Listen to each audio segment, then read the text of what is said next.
Hello everybody, my name is Josep Lambies. I'm a film critic and professor of film history and film studies at the Pompeu Fabra University in Barcelona, and I have been invited to introduce this screening of La Niña de la Cabra, The Girl with the Goat by Ana Asensio. It is a movie with autobiographical touches that tells the story of an 8-year-old girl, Elena, who lives in a working-class neighborhood on the outskirts of Madrid in the late 1980s. And one day she meets another girl named Serezade, a Romani girl who dances with a goat in front of her house. Why do I like this movie?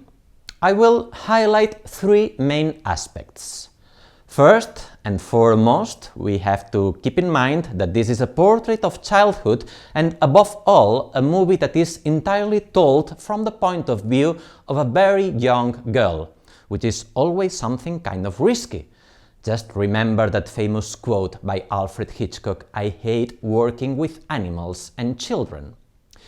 I dare say that the performance of the young actress Alessandra González is probably the brightest element in this movie. With her big eyes, with her challenging gaze, she brings back memories of a series of movies that I absolutely adore, all of them starring young actresses. This is the case with the Spanish film The Spirit of the Beehive by Victor Erice, which deals with the fantasies of a girl in rural post-war Spain. After watching Frankenstein, this girl becomes convinced that a ghost wanders the fields at night. Another film, this time French, Ponette by Jacques Doyon, also centers on a girl trying to understand what death means after losing her mother. Notice the gestures, the tenderness and the spontaneity of these two children as they play, hug and kiss. Also French, Petite Maman, about a girl who, after her grandmother's death, dreams that she goes into the woods and meets another girl who is exactly like her. At the beginning of The Girl with the Goat, also Elena loses her grandmother, and this triggers, to begin with, a series of dark and macabre fantasies. And this is the second aspect that I would like to highlight now, because we shall keep in mind that children perceive the world by blending reality with imagination. There are several sources of inspiration for all the fantasies that Elena has throughout the movie. For example, a famous painting by the Spanish artist Francisco de Goya, one of his black paintings that belongs to the collection of El Museo del Prado in Madrid. It depicts a Sabbath, a witch's coven presided over by a goat, a big black goat that represents the devil.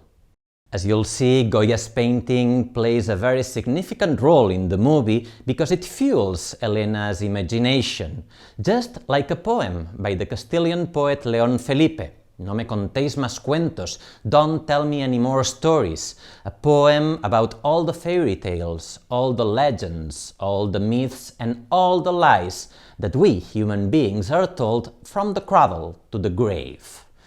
This is a poem that Elena reads aloud at the beginning of the film to her grandmother, and she will recall it later in other scenes.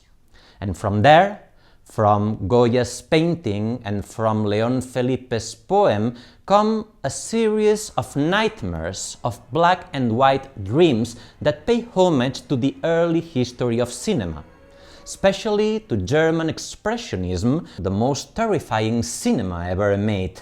Compare the images that you have just seen to this other scene from Metropolis by Fritz Lang, where we can really feel that the girl is in danger.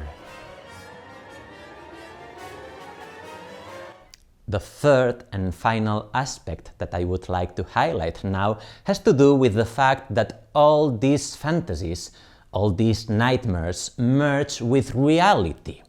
There is a historical backdrop here, a context that is created through all the TV news broadcasts, all the radio reports that place us in a very specific time and a very specific place.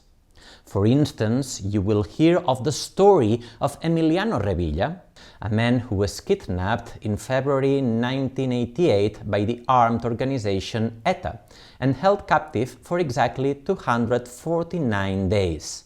His story was on everybody's lips for months. It kept the Spanish society on the edge for a while. But keep in mind that the film's period atmosphere is also shaped through very small details that belong to the daily life and that give us a good sense of what was being a child in Madrid in the late 1980s. I know that many viewers who have seen the movie and who lived through that period have felt addressed or even represented by it. And I also know that the director, Asensio, wonders whether international audiences from outside Spain who didn't experience that will feel connected with the movie in the same way. Well, tonight we have the chance to find it out. Thanks for listening and enjoy the screening.